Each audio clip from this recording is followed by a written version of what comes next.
México tiene 32 estados, cada uno con tradiciones, climas y acentos distintos, pero con un aspecto en común. En todos viven personas de la diversidad sexual que se merecen un trato igual de digno. El problema es que esto no siempre pasa. En algunos días se llevará a cabo la Marcha del Orgullo LGBTQ+, en la Ciudad de México, con el lema Diversidad sin fronteras, justicia, resistencia y unidad, consigna que busca destacar que más allá de las fronteras geográficas, también existen limitantes en aquello que consideramos aceptable en la sociedad, y mucho depende de la región en nuestro país. Existen situaciones contrastantes como en Yucatán, que es el segundo estado donde radican más personas LGBTQ+, de 15 años en adelante de acuerdo al INEGI. Sin embargo, el 32% de la población vivió algún tipo de discriminación según la ENADIS 2022. Hay otras entidades como Guadalajara, Jalisco, donde existe el reglamento para prevenir, atender y erradicar toda forma de discriminación. Aún así, la lucha no está ganada, pero sí más avanzada que en estados al interior de la República. El reto es unificar los derechos de la diversidad LGBTQ+ en todo el país.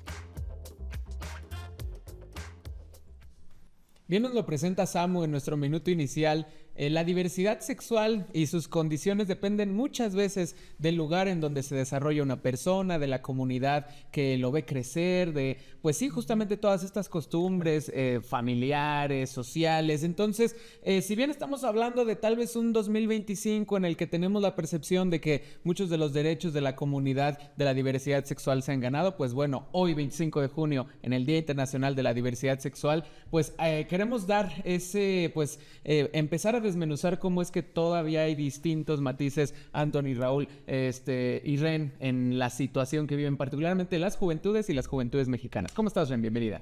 Hola, Beto, muy bien, gracias. Muy contenta de tocar este tema porque, por supuesto, como aquí en Trending siempre tenemos las tendencias de los jóvenes para jóvenes, no podíamos quedarnos atrás con el tema de la diversidad sexual, sobre todo con esta 47 edición que ya nos compartía Samu, lleva por temática Diversidad sin fronteras, justicia, resistencia y unidad, que justamente esta unidad es la que queremos tocar el día de hoy, y para esto nos acompaña Raúl Anthony Olmedo. Él es académico de la Facultad de Ciencias Políticas y Sociales y especialista en temas LGBTQ+ y comunicación. Anthony, bienvenido al tren. Muchas gracias, Beto, Ren.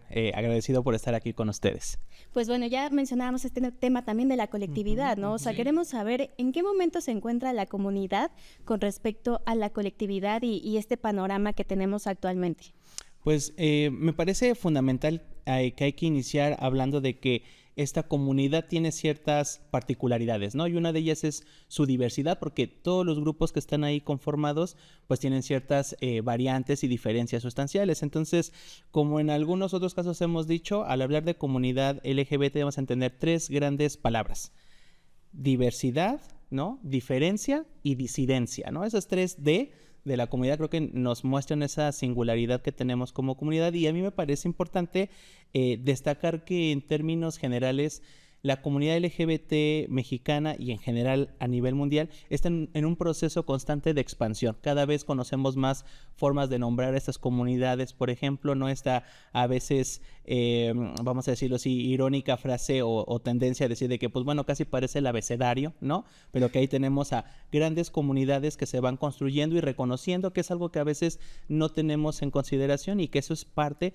de esa dimensión de la pluralidad que hay en esas comunidades, ¿no? Raúl, fíjate que una de las inquietudes, ¿no?, que surgió de la conversación al planear este programa, pues es de repente si la comunidad LGBT, con esto que acabas de decir, diversidad, disidencia, si necesariamente hay que entenderla en el contexto o compartiendo otras causas progresistas. En este sentido, de las actualidades de las juventudes, ya entraremos un poquitito más adelante de eso, pero tú como experto, o sea, ¿qué es digamos que pues un precepto aceptable o real que al ser parte de la comunidad o el hablar de la comunidad también es hablar de unión, exactamente, ¿no?, como en el progresismo? Fíjate, Beto, que eso es bien interesante porque históricamente el movimiento LGBT en México estuvo vinculado a dimensiones progresistas, y no es de embalde que, por ejemplo, muchos de los derechos conseguidos, por ejemplo, el matrimonio igualitario,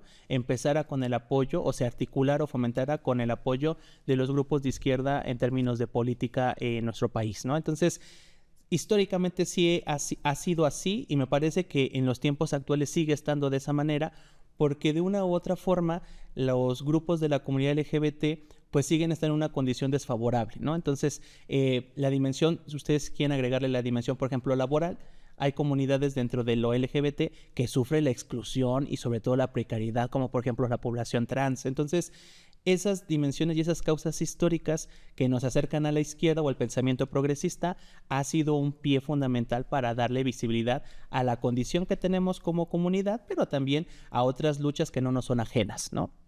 En esto que dices de las luchas que no nos son ajenas, algo que ha pasado mucho con las nuevas generaciones en un contexto actual que también mencionábamos, Beto, era tal vez la presencia de movimientos de ultraderecha, ¿no? No en México, sino en un panorama global. También esta parte de una desconexión tal vez de las juventudes desde la colectividad. Entonces, tenemos personas de la comunidad en el equipo de Entrending y ellos nos compartían esta inquietud sobre que ellos sentían que de pronto sus iguales tal vez no estaban tan involucrados en estos movimientos e incluso tal vez tenían una tendencia a regresar a un poco a actitudes conservadoras. ¿Tú cómo sientes esto? O sea, ¿cómo consideras que está viviendo la comunidad este panorama que estamos atravesando tan complicado y también de tantos momentos particulares históricos? Pues bueno, me parece que este ascenso de la derecha, la legalidad y legitimidad de los discursos de odio que están ahora muy en boga en otros países, por ejemplo, como por ejemplo el vecino del norte, que ha implementado políticas que son retrocesos a esos derechos históricamente ganados, ¿no?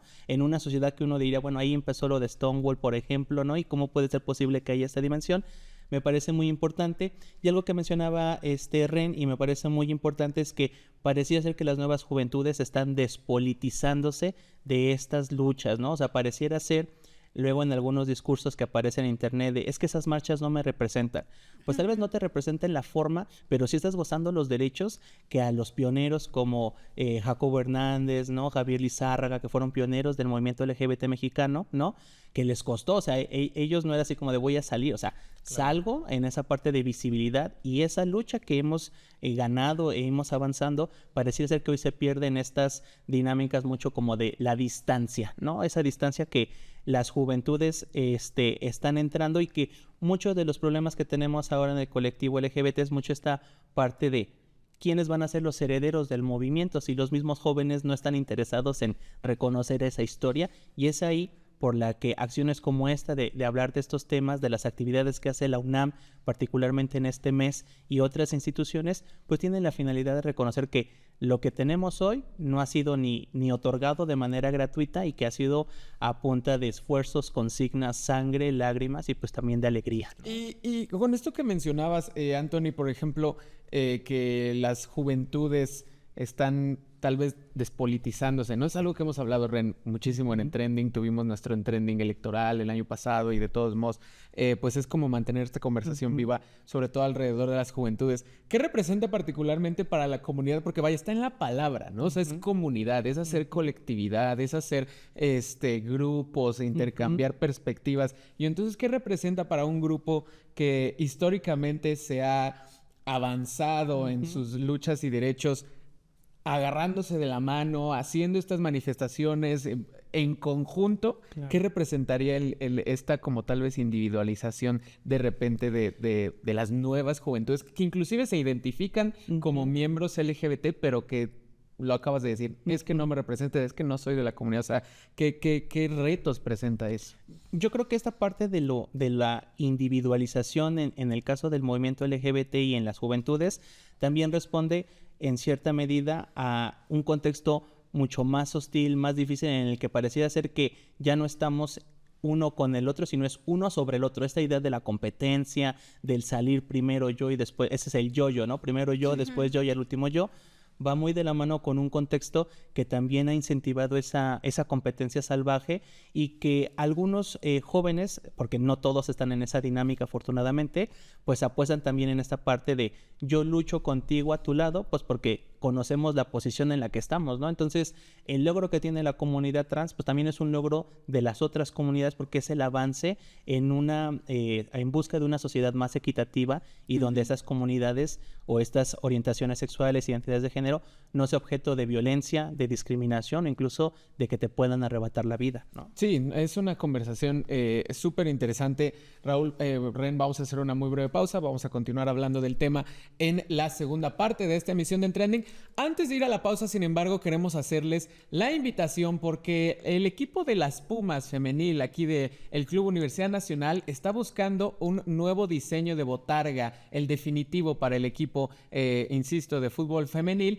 Y entonces la convocatoria está abierta para todos ustedes que nos estén viendo, para toda la gente que quiera participar en el diseño de la nueva Puma. Ustedes pueden encontrar toda la información en pumas.mx, en la página web del equipo. Y ojo, no solo es que si llegaran a ser la persona ganadora de este diseño, pues se llevan ese honor, ¿no? También hay un premio económico de 50,000 pesos para la persona, el diseño ganador de la botarga de las Pumas femenil. Así que nosotros los invitamos a que participen. Ya lo saben, la información en pumas.mx hasta el 30 de junio. Así que tienen que apurarse. Nosotros volvemos aquí en Trending hablando sobre la diversidad sexual.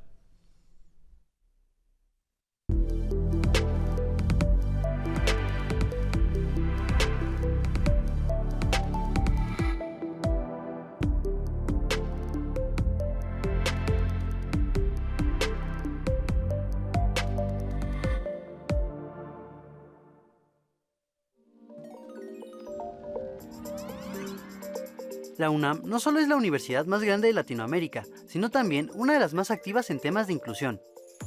En 2022, se reportaron 5.529 personas de la comunidad LGBTQ+ dentro de la universidad, 86% del total siendo estudiantes.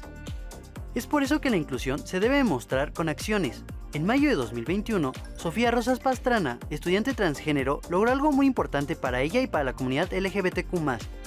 Completó su trámite legal de cambio de nombre y género en su acta de nacimiento. En consecuencia, la UNAM actualizó los datos en sus registros académicos tan pronto como Sofía lo solicitó. No se trata solo de una lista, un gafete o un historial, es toda una identidad. A nivel institucional, cada año, entre mayo y junio, la universidad organiza más de 150 actividades públicas y gratuitas en el marco del Mes del Orgullo.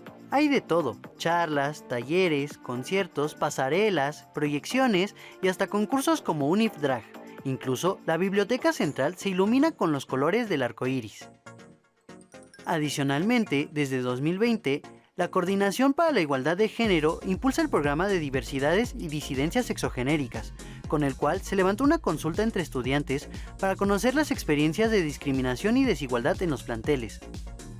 Uno de sus resultados principales fue la instalación de baños neutros en varias facultades.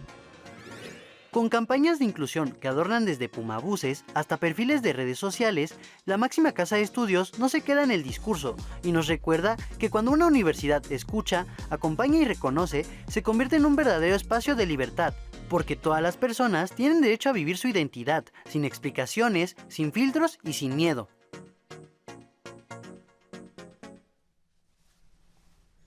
Ya nos comparte Fer muy bien todo este quehacer universitario. Por supuesto, la UNAM siempre se mantiene a la vanguardia de todos los temas, algo que por supuesto queríamos tocar este Día Internacional de la Diversidad Sexual. Y continuamos aquí en Trending hablando con Raúl Antonio Olmedo, académico de la Facultad de Ciencias Políticas y Sociales y por supuesto especialista en temas LGBT. Pues bueno, Anthony, antes de la pausa justo tocamos ya este tema de cómo se sentían las nuevas generaciones en este contexto global, los retos, y aquí también nos gustaría iniciar con esta parte de la colectividad, o sea, cómo está viviendo la comunidad esta parte de reconocerse entre jóvenes y también lo que representa en este momento hablar de si todas las personas dentro de la comunidad son iguales, es decir, yo que soy de ciudad soy igual a una persona LGBT de Oaxaca, del norte, o sea, cómo se vive también esta diferencia conforme te alejas un poco, ¿no?, de este centro de la República Mexicana. Mira, Ren, eso me parece muy interesante porque yo creo que más hablar de a lo mejor una potencial desconexión, yo hablaría de una potencial reconexión. Estamos como movimiento entrando a otros ámbitos de relación a nivel internacional. Los colectivos de nuestro país se vinculan ahora con Internet, con las alianzas interinstitucionales, con otras organizaciones en otros países, en otras realidades, compartiendo saberes, dialogando para saber cómo afrontar los retos. Pero también al interior me parece que hay un cambio bien importante en esta dimensión, porque ahora se ha apostado por esta, vamos a decirlo así, descentralización de la marcha. Es decir, si ustedes se dan cuenta, cada vez más, afortunadamente, no solamente es la marcha de la Ciudad de México, sino que cada alcaldía, incluso a veces cada estado, cada municipio va replicando esta parte, y eso nos va haciendo también la idea de visibilizar esas realidades que tú mencionabas muy bien, ¿no? No es lo mismo ser LGBT o vivir tu diversidad sexual en la ciudad con los derechos ganados en una zona acomodada, por ejemplo, que vivir en una zona rural donde los marcos culturales son más herméticos, donde estos derechos no son tan visibles o se matizan o a veces ni siquiera existen, ¿no? Sí, y pues eso es lo que justo hemos planteado durante toda esta conversación, Raúl, en el sentido de, al final de cuentas, es un sector poblacional, es una comunidad que pues es transversal a otro tipo de cuestiones, ¿no? Algo de lo que también platicábamos en la preparación del programa es la cuestión religiosa. Totalmente. Habrá gente que es parte de la comunidad, pero que también tenga creencias de la religión que sea, y pues como eso de repente algunas manifestaciones religiosas pueden ser contradictorias con su propio desarrollo de personalidad. Entonces, ¿qué nos puedes decir al respecto, Anthony, de si hay exclusión, si hay rechazo dentro de la propia comunidad LGBTQ+? O sea, evidentemente al ser pues un grupo tan homogéneo, son personas históricamente peleando por los mismos derechos, pero no deja de ser un grupo homogéneo. ¿Qué sucede ahí en la actualidad? ¿Qué crees que, Beto? Ahí me parece bien importante reconocer también que a veces las luchas no solamente son al exterior, sino también hay al interior luchas internas, no en términos de poder, sino de reconocimiento y aceptación. Y muchas de estas violencias que recibimos de manera interna deriva también con otros patrones, con otras desigualdades, ¿no? Por ejemplo, el hecho en la comunidad, voy a poner el ejemplo de la comunidad gay, cuando tú dices, bueno, ¿cuál es la persona? ¿Qué características debería tener? Pues resulta que a veces te dicen discretos, ¿no? Que no se les note, ¿no? O que no sean tan afeminados. Y esas son formas que a veces desafortunadamente interiorizamos dentro de la comunidad y que no reconocemos que pues eso implica un cierto grado de violencia, ¿no? Entonces, esos discursos o esas apreciaciones también son parte, a lo mejor, y muy importante ahí, de los medios de comunicación, porque históricamente cuando ustedes preguntan o piensan en una persona gay, en los medios te ofrecen una persona blanca, de ojos azules, caucásica, de un cierto estatus económico y de una cierta ubicación, y relega de manera inconsciente o indirecta esas otras realidades y formas de ser dentro de la comunidad. Ya mencionas una palabra que se me hace muy importante, que es el discurso, ¿no? O sea, la manera en que a la comunidad es presentada como en los medios de comunicación. En este sentido, también nos gustaría abordar el tema, por ejemplo, de las marcas, ¿no? O sea, de pronto, algo que nos compartían como una inquietud es que el día de la marcha se había vuelto todo colores y todo es felicidad y todos somos muy felices, cuando la realidad es que también existen muchas problemáticas y violencias que atraviesan el movimiento. Entonces, aquí nos gustaría preguntarte ¿hacia dónde estaríamos abriendo la conversación? Es decir, ¿qué más nos falta por tocar también en este día para que no sea solamente de colores y de fiesta, que si bien es una celebración a la diversidad, también requiere muchos otros temas que abarcar, que de pronto sentimos que los medios de comunicación, las marcas, etcétera, se pueden aprovechar de ellos? Eso que mencionabas, Ren, me parece importante porque en términos conceptuales a eso se le llama pinkwashing, ¿no? Cuando las marcas festejan y ponen banderas o hacen una especie de lavado de imagen pública diciendo que son aliadas, ¿no? Pero que no hacen trabajos en sus estructuras, por ejemplo, abrir espacios para que las personas LGBT trabajen, que haya marcos normativos que permitan generar esos espacios seguros, y creo que eso es hacia donde la agenda LGBT está yendo en estos últimos años. Es decir, ya el problema no es que nos visibilicen y reconozcan, porque ya estamos, se ha ganado afortunadamente en eso, pero ahora queda cómo entrarle a temas, por ejemplo, de derecho al trabajo digno, ¿no? El derecho a no ser utilizado como una especie de marca, ¿no? De que aparezcan productos de edición limitada con la finalidad, pareciera ser hoy, que una persona LGBT lo es por las mercancías que consume y no por lo que es como persona, ¿no? Entonces, la agenda va abierta en esa dinámica, y aprovecharé nada más para unos minutitos ahí en esa parte de los medios, porque es una área en la que me he especializado en los últimos años, que tiene que ir con esta parte de la justicia mediática. Hoy no nos interesa tanto o no es tan relevante el si nos representan en las narrativas o no, porque es un hecho. El problema es cómo nos representan en esa parte, ¿no? Entonces ahí ese es un tema que creo que va impulsándose, sobre todo en las nuevas generaciones, que hoy demandan historias donde no tengan finales trágicos, por ejemplo, ¿no? Y donde piensen en estas representaciones, donde se muestren estas realidades más ad hoc a nuestros contextos. Y fíjate que fue algo que también platicamos en la preparación, Ren, en esta situación de... definitivamente la situación es diferente hace... pues el tiempo que quieras, ¿no? O sea, 40, 30, 20 años. Uh-huh. Pero entonces, ¿qué es lo que seguiría? Y por ejemplo, ya quitaría la pregunta, Anthony, de cuál es el termómetro, ¿no? De repente uno ve en redes sociales y pensamos, es que México es un país muy conservador, claro. Es que México es un país con una afinidad católica y eso a su vez representa pues muchas complicaciones para distintos sectores poblacionales. Pero ahorita, hace rato lo mencionaste, ¿no? Tenemos Estados Unidos, un Estados Unidos que sigilosamente va reviviendo limitantes a la comunidad trans, por ejemplo. Tenemos estados allá en la Unión Americana donde el aborto no es legal. Exacto. Lo comparamos con nuestro país. O sea, ¿cuál es el termómetro de la situación en nuestro país? Y si es cierto que es demasiado conservador, si realmente hay un avance progresista notable y que hay que señalar.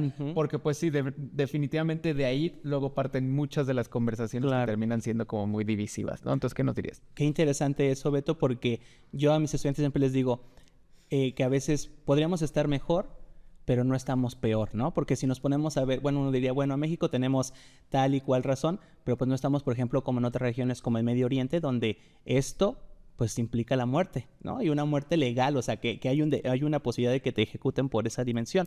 Entonces, me parece que el estado actual que tenemos en México es bueno, quizá no es el deseado para algunos activistas, para algunos colectivos, pero tampoco es como el peor escenario que viven en otras regiones. Y ahí es donde me parece que hay que seguir luchando, sobre todo ante el ascenso de la derecha y de esos discursos de odio, sobre todo con un país vecino con el que tenemos una gran relación comercial, política, cultural, porque pues eso, quiero o no, se puede estar impregnando en otros espacios, en nuestros hogares, ¿no? En la academia, y eso puede derivar en que los derechos que hemos alcanzado y los avances pues retrocedan o se empiecen a negar, ¿no?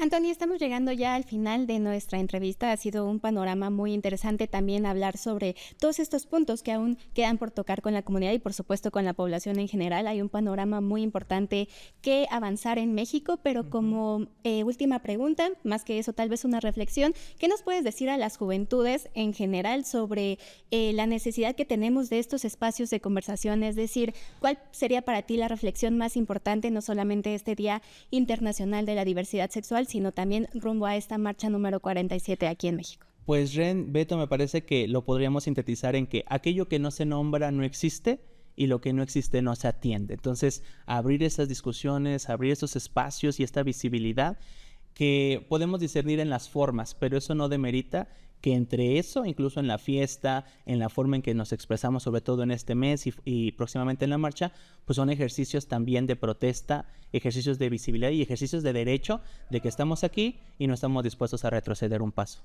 Sí, o sea, un proceso histórico, muchísimos elementos que nos has arrojado, con lo que yo me quedo, por ejemplo, Anthony, con esto de primero ya hay visibilidad, pero después una manera pues fiel a lo que es lo que viven las comunidades, y después el seguir hablando de esto, el no dar por hecho el que porque ya en el pasado hubo personas que lucharon por este tipo de derechos, pues entonces... Que ya se acabó. Exactamente. Claro, entonces, Raúl, te agradecemos mucho. No, al contrario. Por estar con nosotros aquí en Trending. Muchas gracias a ustedes y felicidades por abrir estos espacios aquí que nos hacen mucha falta. Pues muchísimas gracias, Anthony. Es lo que siempre buscamos aquí en Trending. Ya lo saben, donde estamos todos los miércoles en punto de las 20:30 horas, en repetición los sábados a las 19 horas. Y también pueden checar esta y todas las ediciones anteriores en el canal de YouTube de TV UNAM. Beto, hasta la siguiente semana. Nos vemos. Hasta luego.